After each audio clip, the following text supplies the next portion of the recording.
تو ان کو مشکل ہی نہیں رہی شراب چھوڑنا۔ تو یہ ہے ہمارے دین کا اصول کہ کس طرح اللہ تعالیٰ اسٹیپ بائی اسٹیپ جو ہے ان کو کس طریقے سے ان سے کام کرائے۔ تو ہمارے لیے بھی یہی لیسن ہے کہ ہم جو بھی قرآن پڑھنے والے نیو آتے ہیں، ہمارے بچے ہیں، جو کچھ ہم ان کو محبت، غصے کو تو اپنا ختم ہی کر دیجئے، سمجھ لیجئے،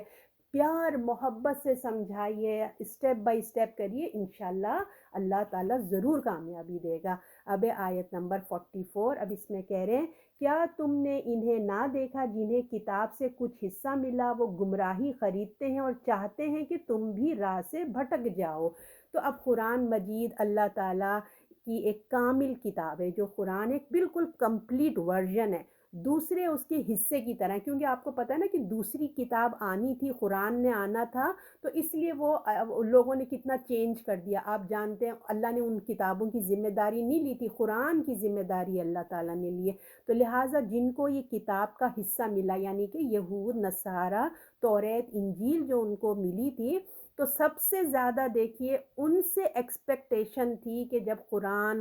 جب آئے گا، قرآن شریف کتاب آئے گی، تو سب سے پہلے آگے بڑھ کر اس کو وہ لے لیں گے، ہے نا، اس کو ویلکم کریں گے۔ مگر ان کا تو عجیب ہی حال ہو گیا ہے نا، بجائے اس کے کہ لینے کے، وہ تو اگینسٹ ہی ہو گئے، وہ لوگ تو ہدایت کے بجائے کیا ہوئے، گمراہی ہو گئے۔ اب میں آیت پڑھتی ہوں، دیکھیں، کیا تو نے انہیں نہ دیکھا جنہیں کتاب سے کچھ حصہ ملا؟ کون؟ یہودی، نصارہ، جن کو توریت اور انجیل کے ان کو بھی ملے، وہ گمراہی خریدتے ہیں، بجائے اس کے کہ جب قرآن شریف آ گیا وہ ایمان لاتے ہیں، اور اپنی کتابوں کو بھی انہوں نے کتنا چینج کر دیا، آپ جانتے ہیں، اپنی شریعت ہی انہوں نے الگ کر دی تھی، اور چاہتے ہیں کہ تم بھی راہ سے بھٹک جاؤ۔ اب ان کی خواہش کیا ہوگی، ہم تو بھٹکے ہی بھٹکے، یہ لوگ بھی راہ سے ہٹ جائیں۔ تو ان کو قبول کرنا تھا، الگ بات ہے، ان کو قبول تو الگ بات ہے،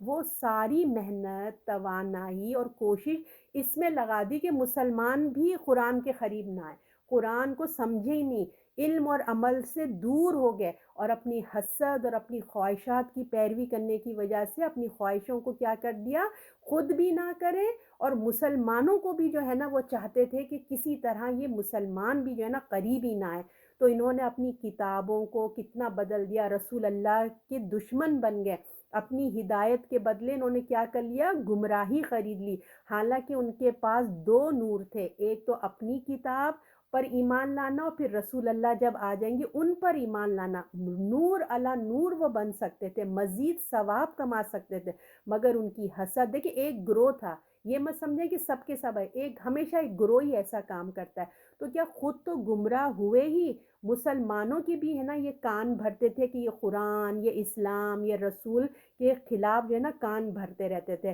کہ یہ صحیح نہیں ہے، یہ سب نا غلط چیزیں ہیں، ان کے قریب نہ جانا۔ تو اللہ تعالیٰ نے کہا کہ ان سے جو امید تھی انہوں نے تو الٹا ہی کر کے دکھا دیا، خود بھی بہکے اور دوسروں کو بھی بہکا رہے تھے۔ آیت نمبر 45، اور اللہ تمہارے دشمنوں کو جانتا ہے، اور اللہ کافی ہے اور حمایتی ہے، مددگار ہے۔ تو اللہ رب العزت کہہ رہے ہیں، مسلمانوں کو تسلی دے رہے ہیں، اللہ تمہارے ان دشمنوں سے بے خبر نہیں ہے، جو ان کی چالیں ہیں، ان کی شرارتیں ہیں، اللہ خوب واقف ہے، ان کی ہر چال کو اللہ تعالیٰ ناکام بنا دے گا۔ جس کا مددگار اللہ ہو، ان کا تو دیکھیے اس کے لیے وہی کافی ہوتا ہے۔ تو اپنی راہ میں آگے بڑھتے جاؤ، جو تمہارا اللہ، جو تمہاری ذمہ داریاں، تم اپنا کام کرو، اخلاص کے ساتھ کرو، اور اللہ پہ بھروسہ کرو، اللہ ہی تمہارا جو ہے وہ مددگار ہے، وہ بہت تمہارے لیے کام بنائے گا۔ تو یہ لوگ دیکھیں جو حق اور جو ہوتے نا، یہ لوگ جو سازشیں کر رہے تھے، یہود و نصارہ، حق اور باطل کی یہ کشمکش چلتی رہے گی، یہ جو کر رہے ہیں نا، اس وقت بھی تھا، رسول اللہ کے زمانے میں بھی تھا، اور آج بھی ہے، اور قیامت تک رہے گا، حق اور باطل کی کشمکش چلتی رہے گی۔ ان کا تو کام ہی یہی ہے کہ وہ مسلمانوں کو نیچا دکھائیں، اللہ کے دین کو نیچا کریں، رسول اللہ کی ڈس ریسپیکٹ کریں، وہ تو یہ چاہتے ہی ہیں، وہ آج کی بات نہیں، زمانے سے یہی چلا آ رہا ہے۔ اللہ اور شیطان کی یہ پارٹی ہے، ایک طرف اللہ کا گروپ ہے، ایک طرف شیطان کا گروپ ہے، اور یہ قیامت تک میں نے آپ سے کہا رہے گا۔ تو ہمیں امت مسلمہ کو کام ہے وہ آگے بڑھو، اللہ کا احکام کی پیروی کرو۔ ہم ہر بات میں کیا کہتے ہیں، یہ تو ان کی سازش ہے، یہ تو یہودیوں کی سازش ہے، بس ٹھنڈے ہو کے بیٹھ جاتے ہیں۔ ارے بھائی وہ تو انہی کا کام ہے، انہوں نے تو یہ کرنا ہی ہے۔ جو اگینسٹ اپوزیشن ہوتا ہے اس کا تو کام ہی یہی ہوتا ہے نا، کچھ نہ کچھ کیڑے مکوڑے نکالے، وہ تو اپنا کام کریں گے۔ تم مسلمانوں، تم لوگ کیا کر رہے ہو؟ تم اللہ پہ بھروسہ کرو، اللہ کے احکامات پہ پڑھو، آگے بڑھو، طاقتور بنو، اپنے آپ کو مضبوط کرو، دینی روحانی طور پہ بھی مضبوط کرو اور جسمانی طور پہ بھی، اور اپنی آرمی کو مضبوط بنو، اپنا ایک نظام بناؤ، مضبوط بنو۔ اور اس کے بعد جب تم اپنی روحانی طور پہ اپنے قرآن سے اٹیچ ہو جاؤ گے اور اپنا ملک اور سلطنت کو مضبوط بنا لو گے، تو پھر اللہ کی مدد کا انتظار کرو، اللہ پہ بھروسہ کرو، اللہ تمہاری مدد کرے گا۔ تو ہم مسلمانوں کو دیکھیں کتنا کرنا، اپنی روح کو بھی قرآن سے بھی جڑنا ہے، اور ہمیں اپنا نظام کو بھی مضبوط بنانا ہے تاکہ ہم آگے بڑھ سکیں اور اسٹینڈ لے سکیں۔ اب آیت نمبر 46، یہ لاسٹ آیت ہے، اس میں بتایا جا رہا ہے بعض لوگ یہودی بدلتے ہیں بات کو اس کے ٹھکانے سے اور کہتے ہیں کہ ہم نے سنا اور نہیں مانا، سن اور تو نہ سنایا جائے۔ رائنا موڑ کر کہتے ہیں زبان کو اور عیب لگاتے ہیں بیچ دین میں۔ اگر وہ کہتے کہ ہم نے سنا اور مانا، کہتے سنا اور ہم نے نظر کی تو ان کے حق میں بہتر تھا، درست تھا، لیکن ان پر اللہ نے ان کے کفر کے سبب لعنت کی، سو وہ ایمان نہیں لائیں، بہت کم ہیں جو وہ ایمان لائیں گے۔ پھر ان کے ایک گروپ کا تذکرہ ہو رہا ہے کہ منافقین جو تھے نا، جو آپ کو پتہ ہے نا یہودی جو تھے حق کے مقابلے میں انسان، دیکھیے اس میں اس آیت میں یہ بتایا جا رہا ہے کہ جب حق کے مقابلے میں جو حق آیا، ماننے کی بجائے ضد میں آ گئے، اتنا آگے بڑھ گئے اپنی ضد میں کہ انہیں اپنی آخرت کا فکر نہیں رہا۔ تو جو مسلمانوں میں ایک گروہ شامل ہو گیا تھا نا، وہ کیا تھے؟ بظاہر آپ کو پتہ ہے نا وہ کلمہ پڑھتے، اندر سے وہ کفر تھا، ان کے منافق تھے، مگر لوگوں کو ظاہر کرتے تھے کہ ہم مسلمان ہیں۔ تو منافق بظاہر کلمہ پڑھ کے مسلمانوں کی بیچ میں آ کے بیٹھتے، نماز پڑھتے، درس و تدریس میں جاتے ہیں نا، تو کیونکہ اسلام ترقی کر رہا تھا تو وہ تو بس ان کے فائدے لوٹنے اور اندر سے جڑیں کاٹنے کے لیے یہ بیچ میں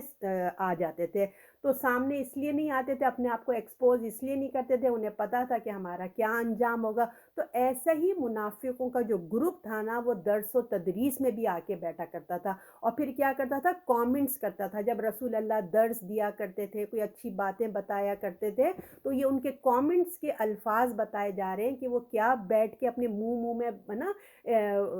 اپنے وہ بکتے رہتے تھے، بولتے رہتے تھے۔ کیا کہتے تھے؟ اللہ کہہ رہا ہے بعض لوگ یہودی بدلتے ہیں بات کو اس کے ٹھکانے سے، یعنی کہ ایک بات ہے وہ کہنے کی بجائے وہ کچھ اور اس کا معنی کر لیتے تھے۔ فار ایگزامپل اللہ نے یہاں 3 ایگزامپلز دی ہیں، وہ کہتے ہیں ہم نے سنا اور نہیں مانا، یعنی کہ رسول اللہ کہہ رہے ہیں، ایک درس دے رہے ہیں، وہ کہتے ہیں سنو، وہ کیا کہتے ہیں؟ بجائے ان کو یہ کہنا چاہیے تھا نا ہم نے سنا اور ہم نے اطاعت کی، نہیں، وہ کیا کہتے تھے؟ ہم نے سنا اور نہیں مانا، الفاظوں کو وہ بدل دیتے تھے، ٹھیک ہے نا۔ تو وہ لوگوں کو تو بیوقوف بناتے تھے، اپنا کامنٹس پاس کرتے، اگر کسی نے سن لیا، کسی صحابہ نے سن لیا بالفرض ہے نا، وہ کہتے کہ تم نے کیا کہا؟ وہ کہتے نہیں نہیں، تمہارے کان خراب ہیں، تم نے کیا سنا؟ ہم نے تو یہی کہا سمینا و اطعنا۔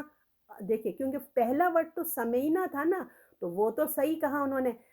اتینا کو اسینا سے بدل دیتے تھے، تو وہ کہتے تھے اپنا غصہ نکالنا نا، سمینا سہنا کہتے تھے۔ اگر جیسے صحابہ نے کہا تو فوراً کہتے تھے کہ تم جو ہے نا، تم نے ہی اپنی کچھ غلط سن لیا ہے، ہم تو ایسے کیوں کہیں گے، اور ان کی بات کو وہ رد کر دیا کرتے تھے۔ اسی طریقے سے دوسری بات کو بتایا گیا کہ سنو نہ سنایا جائے، ہے نا، سنو، دیکھو سنو سنو رسول اللہ کی بات سنو، اور آہستے سے کہتے ان کی تو بات کوئی سنے ہی نہ، ایسے کر کے نا اپنے گروپ میں آنکھوں میں دیکھ کے ہنس لیتے، کامنٹس پاس کر دیتے۔ اور تیسری بات جو ہم نے رائنا، آپ کو یاد ہوگا سورہ بقرہ میں بھی پڑھا تھا، منہ دبا کے پڑھتے۔ رائنا ہوتا ہے کہ جیسے ہم کہتے ہیں نا، ہم جیسے کوئی درس دے رہا، ہمیں کوئی پوائنٹ سمجھ نہیں آئے، ہم کہتے ہیں پلیز ہمیں سمجھ نہیں آئے، ایک دفعہ اور بتا دیجئے، ایسے ہی کہتے ہیں نا۔ تو وہ لوگ کیا کہتے تھے، اس کو منہ دبا کے زبان کو ذرا سا وہ کر کے نا اس کو بگاڑ کے بات کرتے، وہ رسول اللہ کی انسلٹ کرتے تھے،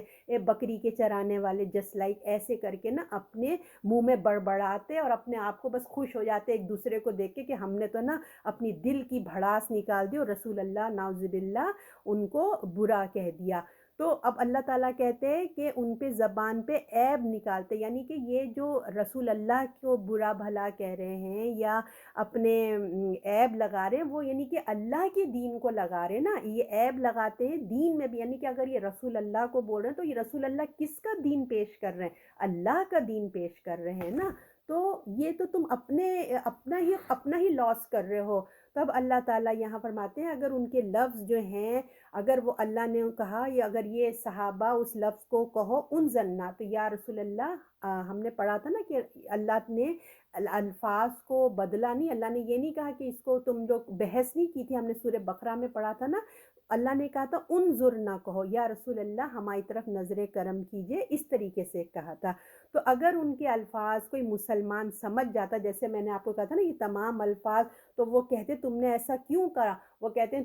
تم نے کیا، ہم نے نہیں بدلا، تو پھر وہ دوسرے مسلمان کہتے بھئی بدگمانی نہ کرو، بدگمانی اچھی چیز نہیں ہے، تو وہ پھر مسلمان خاموش ہو جاتے، کچھ نہیں بولتے۔ تو یہودی آپ صلی اللہ علیہ وسلم پر جیسے کہ عیب لگاتے ہیں اور یہ نبی ہیں سب نا، مطلب وہ چاہتے تھے کہ یہ اگر نبی ہے نا تو یہ کیوں نہیں ہمارے ٹرکس کو پکڑ لیتے، یہ تو اگر نبی ہیں تو ان کو پتہ ہونا چاہیے کہ ہم کیسے زبان اروڑ مروڑ کے بات کر رہے ہیں۔ تو آپ کی جو ہے نا طنز کرتے، آپ صلی اللہ علیہ وسلم کو کہتے کہ یا تو یہ دین غلط ہے یا رسول ہی نہیں ہے، اس طرح کی باتیں کرتے اور اللہ کے رسول اور اللہ کے اوپر۔ تو آپ صلی اللہ علیہ وسلم کے ساتھ جو آپ کی دین پیش کر رہے ہیں، چاہتے تھے کہ اللہ کا دین اور رسول اللہ دونوں کو جو ہے نا اس کا معیار گرا دے، اس لیے یہ ان کی کوششیں ہوتی تھی۔ اب اللہ تعالیٰ کہہ رہے ہیں کہ اگر آپ آگے کی آیت میں کہہ رہے ہیں اگر وہ کہتے ہم نے سنا اور مانا، اور کہتے کہ سنا اور ہم نے نظر کی، تو ان کے حق میں بہتر ہوتا۔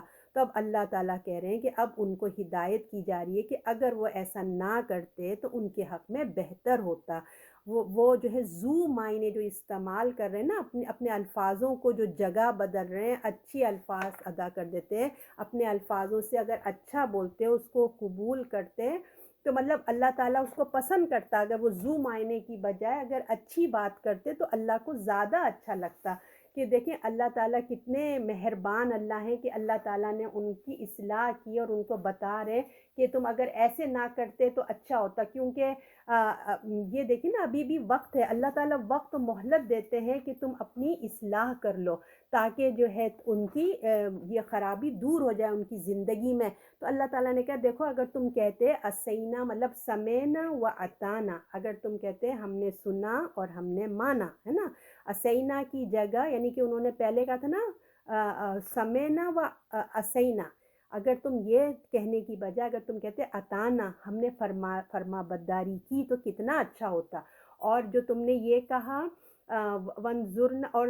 وسمینا، اور تم نے جو پہلی آیت تھا نا وسمینا غیر مسموعہ، تم نے جو کہا سنو اور نہ سنو، اگر تم اس کی جگہ کہتے سن لیتے تو تمہارے لیے کتنا اچھا ہوتا۔ اسی طرح رائنا کی بجائے اگر تم انظرنا کہتے کہ ہماری طرف توجہ کرے تو یہ تمہارے لیے زیادہ بہتر ہوتا۔ تو اللہ نے ان کے کفر کے سبب اس کی بھی سزا کیا ہوئی، دیکھیں ان کی اس ایٹیٹیوڈ پہ اللہ نے کیا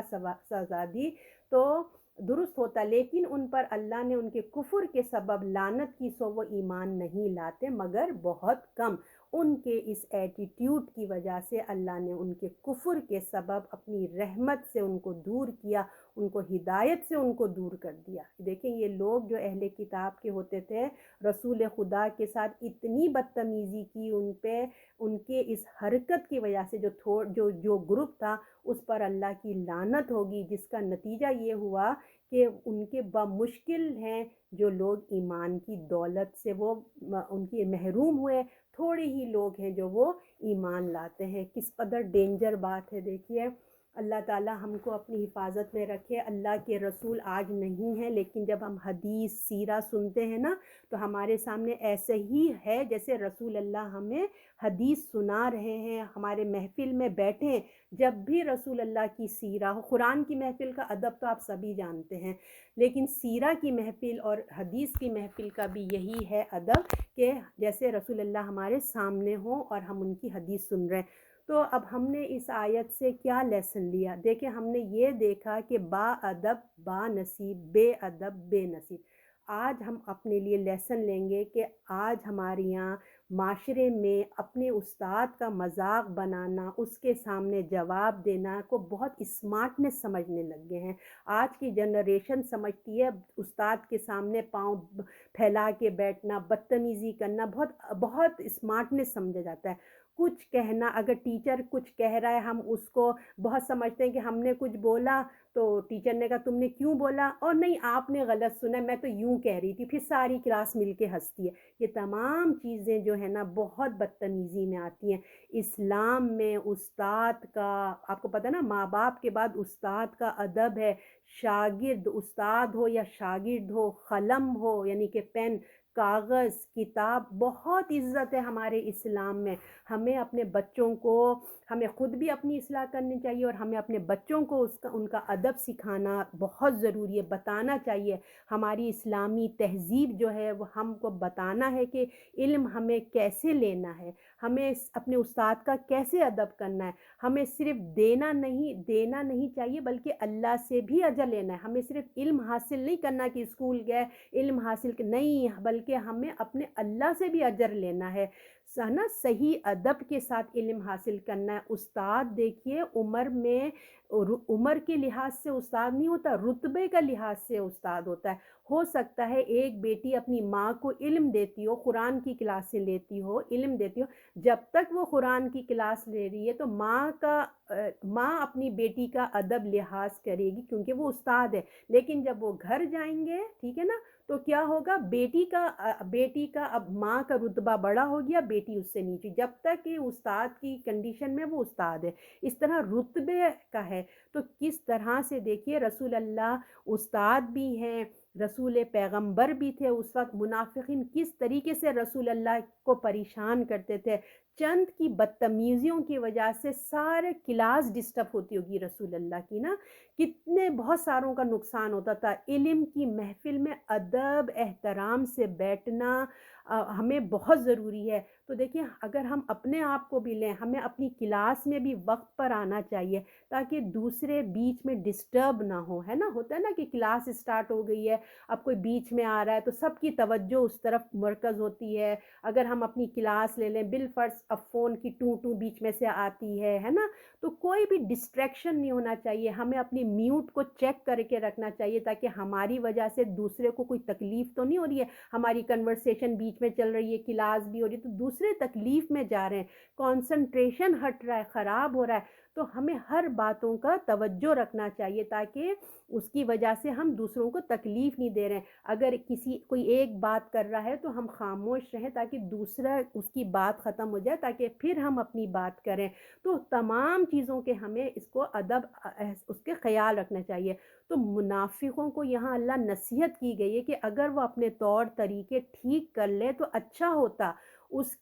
اب نا بولا جا رہا ہے کہ ان کو بتایا جا رہا ہے کہ اپنے طریقوں کو ٹھیک کرو، ٹھیک ہے نا۔ ان کے اس رویے کی وجہ سے دیکھیں کتنا بڑا لاس ہوا، ان پہ اللہ کی لعنت کر دی گئی ہے۔ اللہ کو کوئی میٹر نہیں ہے کہ تم محفلوں میں آ کے بیٹھو، پیپرز میں ایک گریڈ لے لو، اللہ کو تمہارے گریڈوں سے کوئی میٹر نہیں ہے، تم ٹیسٹوں میں اے لے لو، مگر تمہارے اندر تہذیب ہی نہیں ہے۔ تم اپنی کلاس میں، تمہیں اپنی قرآن کی محفل کا، حدیث کی محفل کا تمہیں ادب لحاظ ہی نہیں ہے، مگر تم پڑھنے میں بہت اچھے ہو، تم اے گریڈ لے لو۔ اللہ کو کوئی میٹر نہیں ہے۔ اللہ تو دیکھے گا کہ تم نے قرآن کا کتنا ادب کیا، استاد کا تم نے کتنا ادب دیکھا، اللہ یہ دیکھے گا، جس کی وجہ سے ان کے پاس ان کے ایمان ان کا چلا گیا۔ کیا وجہ سے؟ کہ وہ اپنے استاد کی بے ادبی کی انہوں نے۔ کتنا دیکھیے وہ تو رسول خدا تھے نا، تو اس کی وجہ سے اللہ ہمیں بھی بتا رہے ہیں کہ قرآن کی محفل کا ادب کرو۔ یہ نہیں کہ کلاس ہو رہی ہے اور آپ لیکچر چل رہا ہے اور آپ ادھر ادھر کچن کے کام کر رہے ہیں یا اور کسی کاموں میں مصروف ہیں۔ چھوڑ دیں سب چیزیں، آ کے اپنے لیکچر کو نوٹ کریں، پوائنٹس نوٹ کریں، اپنے ٹیکسٹ کو سارے پوائنٹس بنائیے، اپنے نوٹس بنائیے۔ تو ایمان نہ لا سکے، ان کو اتنی بڑی سزا ملی ہے، رسول کی محفل میں سب کچھ سنا مگر ایمان نہ لا سکے، اور بے برکتی ہوگی، بے ادبی کی وجہ سے ان دنیا میں بھی ان کو ہدایت نہ مل سکی اور آخرت میں بھی جنت کا راستہ نہ پا سکے، بہت لاس ہو گیا۔ تو جو عاجزی سے سنے گا، دیکھیں یہ ان کے لیے باتیں نہیں ہیں، یہ یاد رکھیے ان کو سنایا جا رہا ہے، ان کے بارے میں بات ہو رہی ہے، سنا مجھے اور آپ کو جا رہا ہے۔ ہم بھی قرآن حدیث کی کلاسیں لیتے ہیں، ہم بھی اپنے ایٹیٹیوڈز کو دیکھ لیں کہ ہم کیا کر رہے ہوتے ہیں ان کلاس کے درمیان، کیا سب کچھ چھوڑ کے متوجہ ہو جاتے ہیں جب ہمارے رسول کی سیرہ ہوتی ہے، یا ہم اپنی دنیا کے کاموں میں ہوتے ہیں۔ ہم کو ادب لحاظ کا خیال رکھنا کہ بظاہر رسول اللہ نہیں ہے مگر رسول اللہ کا ذکر ہو رہا ہے، تو ان کے علم اور عمل میں برکت دے گا۔ جو اچھے عاجزی سے کرے گا، اللہ ان کے علم اور عمل اور صحت میں بھی برکت آئے گی۔ تو اللہ ہم کو علم کی محفل کا ادب سکھائے، برکت عطا فرمائے۔ اور پھر دیکھیے، مگر ہم یہ دیکھتے ہیں کہ کتنے لوگ، آپ دیکھ رہے ہیں، ہم پاکستان میں دیکھ رہے ہیں، ہر جگہ دیکھ رہے ہیں، کتنے لوگ علم حاصل کر رہے ہیں، مدرسے کے مدرسے بھرے ہوئے ہیں، ہے نا، کتنے ہو رہے ہیں، مگر کچھ اتنے باعمل نظر ہی نہیں آ رہے۔ کچھ پہ کچھ، مطلب کچھ ہے کچھ نہیں ہے، مطلب کیا وجہ ہے کہ باعمل نہیں؟ علم اتنا حاصل ہو رہا ہے، ڈگریاں لے رہے ہیں، عالم بن بن کے نکل رہے ہیں، حافظ بن بن کر کے مدرسے کے مدرسے ختم ہو رہے ہیں، مگر اب کیا وجہ ہے کہ باعمل لوگ نظر نہیں آ رہے؟ تو اس کا جواب دیکھیے ہمارے پاس خود ہے، کہ ہم خود کتنی توجہ اور کتنی محنت سے ہم علم حاصل کر رہے ہیں اور ہم کیا کر رہے ہیں۔ یہ سب اپنے اپنے اوپر، ہم سب کے اوپر یہ کوشچن مارک ہے، اور اس کا جواب ہم خود دے سکتے ہیں۔ تو اللہ تعالی ہمیں اپنے قرآن اور محفلوں میں ہمیں ادب اور احترام سکھائے، تاکہ اللہ نہ کرے کہ ہماری بے ادبی کی وجہ سے، اللہ نہ کرے ہم سے اللہ کی ناراضگی آ جائے۔ صدق اللہ العظیم۔